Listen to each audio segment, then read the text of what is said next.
আসসালামু আলাইকুম। আজকে আমরা treasury management in financial institutions এর শর্ট নোট সম্পর্কে সাজেশন জানবো। আমরা মডিউল ওয়াইজ জানবো।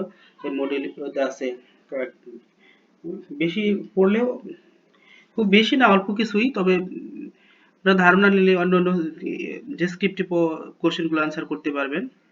মডিউলেতে আছে integrated treasury, money market, forex market, micro equilibrium, quasi money, foreign exchange market, guideline of asset liability management, treasury management.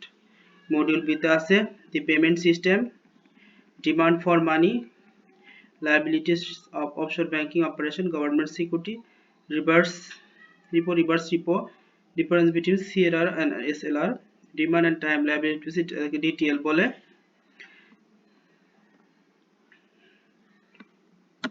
যাই হোক, মডিউল সি তে আছে NFCD R ECD rates, direct quotation, indirect quotation, bid ask rate, SOI par, LIBOR rate, DIBOR, primary and secondary market. Module D তে আছে advance to deposit ratio, ADR, wholesale borrowing, maximum cumulative outflow, ALCO paper, transfer pricing. Module E তে আছে hedging, speculation, commodity derivatives, credit derivatives.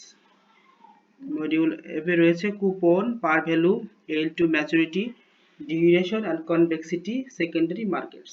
কনসেপ্টগুলো clear করে নিলে অবশ্যই আমরা লিখতে পারবো, সাথে বোর্ড কোশ্চেনগুলো অ্যানালিটিক্যালি লিখতে পারবো। মডিউল জিতে রয়েছে হলো risk factors in bank, credit risk, liquidity risk, treasury risk, Basel 3 risk management.